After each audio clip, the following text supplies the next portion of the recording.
Guys, I'm excited. I don't know what I'm doing at all. We're reacting to Say Can You Hear by Men I Trust. I heard the live garage version already, and we're going to be reacting to the single version, circa 2018. I'm still in key of Geebz, great concept. And let's just get right into it.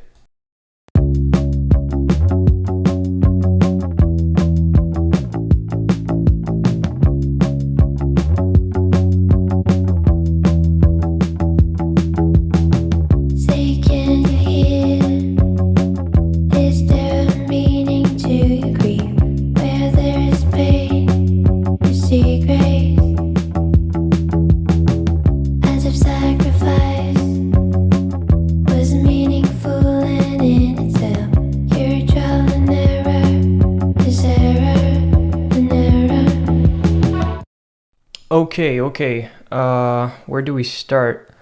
I guess the drums and bass. Drums and bass are great. It's not every day that you hear a song with drums and bass actually as an intro. It sounds really like a natural thing to do, but it's more of an old approach, you know? Nowadays with streaming, you're trying to really hit it in the first 30 seconds because that's like a Spotify stream. So here, when you have the vocals coming in only after a few bars, it's already sort of ambitious, even if it's, you know, it's not necessarily a prog rock song or a groundbreaking thing, right? But it's a clean sound, not not many effects or anything. Really, I'm trying to describe the vibe. I don't know what I'm doing. I'm trying to describe the vibe of the drums because this is a drum sound that I hear all over the place. It has that indie feel, sort of like muffled snare, and I like how quiet the hi-hats are. I think that's pretty cool. You can barely hear them at the volume I'm listening, and so it almost feels like he's just playing with a kick and the snare and a few toms, and the toms are really clean. The toms almost sound like they've been recorded separately. I don't think that's what they did because they also sounded sort of like that in the garage version. I think it's just like a lot of compression and miking up the toms pretty close, but they sound very clean. Like the intro is super clean. Bass player is playing with a pick, and then the vocals come in, and that's where it gets interesting because I don't know what the effect on them is. It feels like a reverb, you know, that sort of. It's not just like, that's not a sound you can actually make. You can't like sing like that. It's an effect, but I don't know what it is. It almost sounds like she recorded a second take over the first vocals, but I think it's just like a maybe tape delay simulator or something like that, where it sounds like this, you know, this old sound that would happen from the feedback of having the monitors near the musicians, like in the 60s and stuff. Really short delay or reverb. Absolutely beautiful. Works really well with her voice. I'm gonna check if this is actually working. OBS is collaborating this time, and it's really quite awesome. Don't trust anything I say, like about the, feedback 60s reverb thing. I have to look that up. I remember it being maybe about tape or something. I don't really know. Okay, I'm not Geebz. I'm just trying to do something here. So let's hear the chorus. Staying at the end of a hallway. Dozens of doors you never try open. Narrow vision, you're the scapegoat.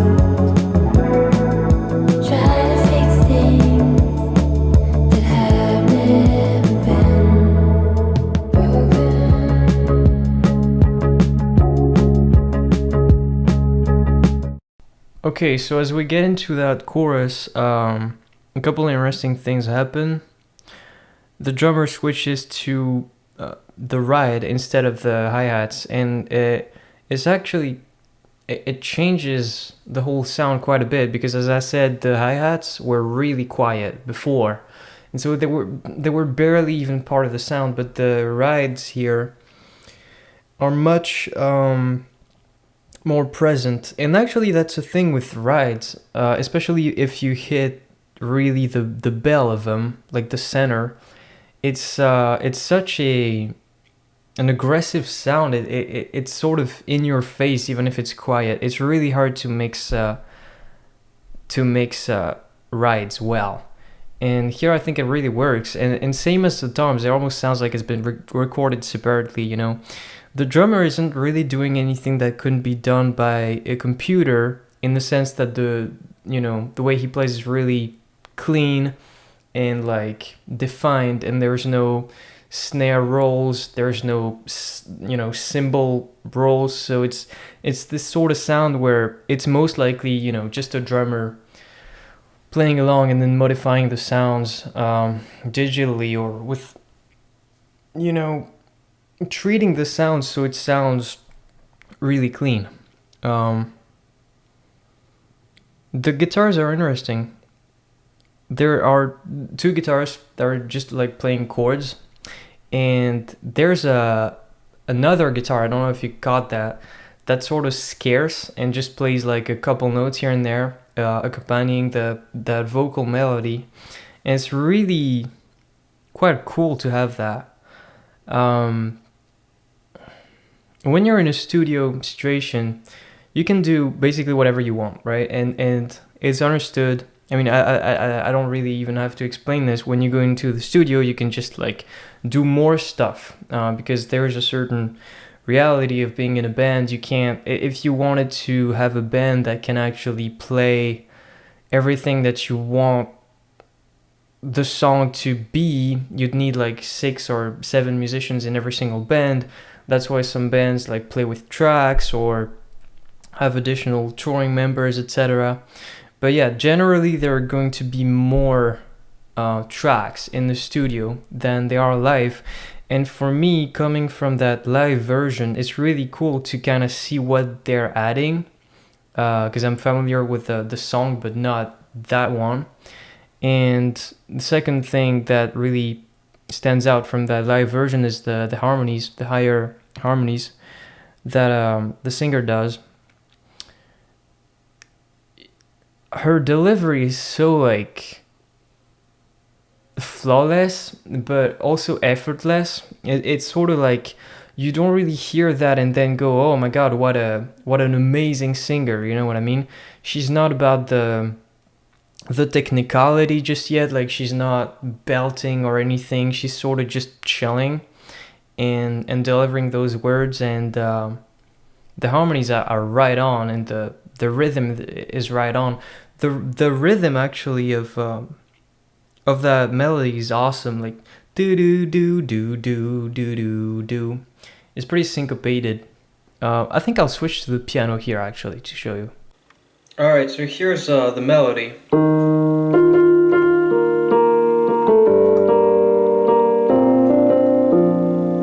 It's really so cool. Do you hear how offbeat it is? Two, two, two, two.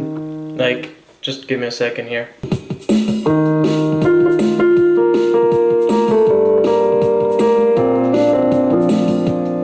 It really goes against the typical thing that you could do in this situation. Let's talk about that, the typicality of it.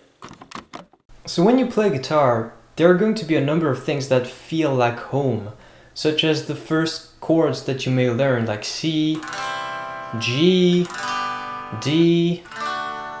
Those chords are open chords that everyone has ingrained deep in their brains, even if they don't play guitar, because they're just everywhere. So many artists who write songs play guitar, so they just like use those chords because they're easy. But they don't work in every key. For example, the chorus of this song is in G minor. You can't use any of those open chords really. So what they do is they pull out a capo to be able to use those easy shapes that just have a natural affinity to be embellished, like.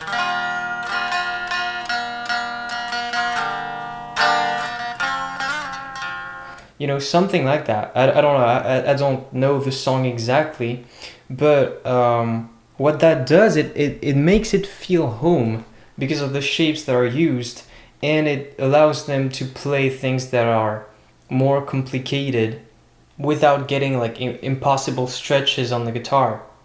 So this specific type of songwriting and chord progression and capo usage can really be frowned upon if you're like an elitist douchebag, you know, especially guitar players, obviously, who are really versatile and sort of think this is just an easy way to get things done.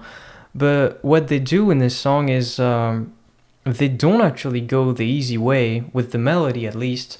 They give it this sort of bouncy feel, so it you feel home with the guitars and you feel really in a sort of friendly, simple environment, but then the melody sort of keeps you on your toes. Let's keep listening.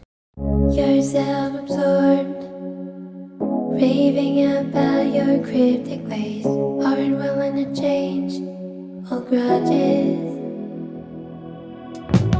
hoping for your turn. All the basement stories you heard, waiting for the world to bend around you, staying at the end of a hallway. Dozens of doors you never tried to open. Narrow vision, you're the scapegoat. Try to fix things that have never been broken. Waiting for the world to bend around you. Waiting for the world to bend around you. Waiting for the world to bend around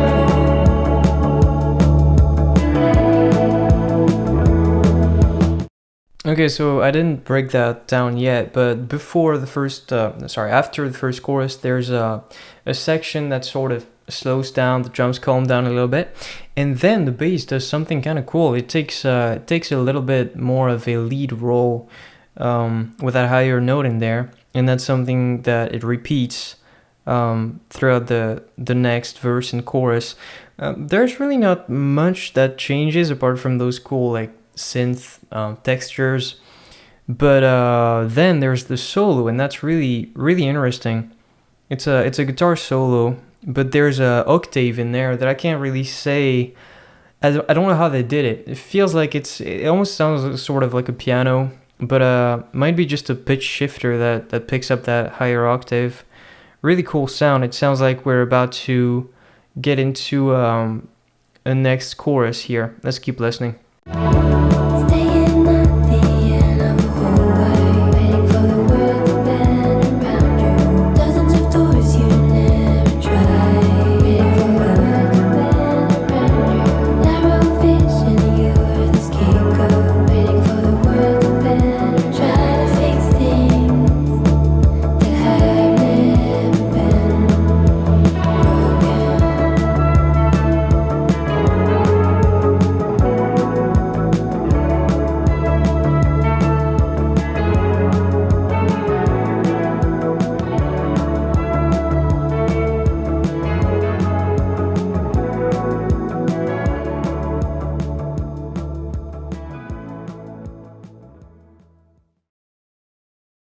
Wow. So you saw me going like, yeah, at some point in there. Is because of the harmonies, like the chorus vocals. I don't know how to call it. The choir.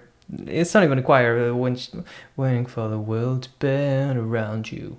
That's sort of like, I actually have been listening to this song pretty much all afternoon and was trying to get OBS to work and stuff. So I already heard like half of the song, this version.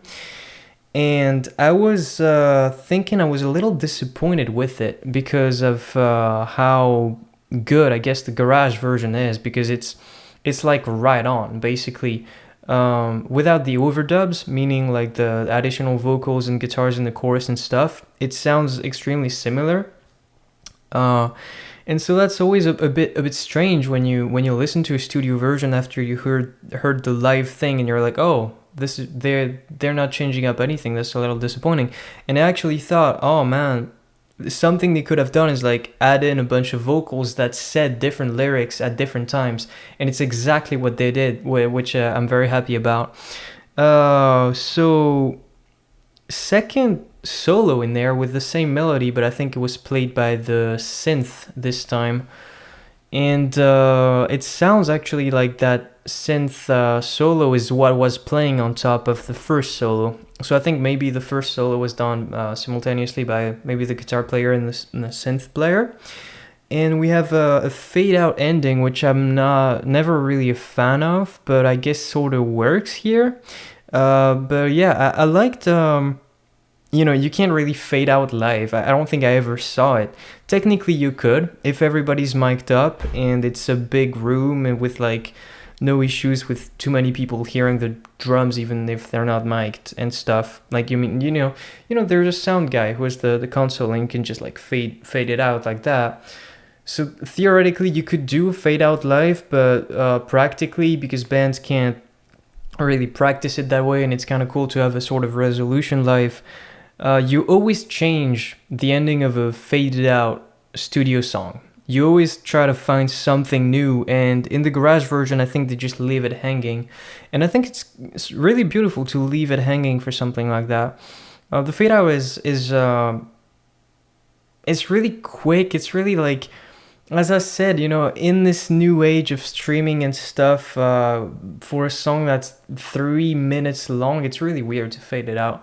I don't know how I feel about that, but the vocals at the end, amazing. Like, really good idea too.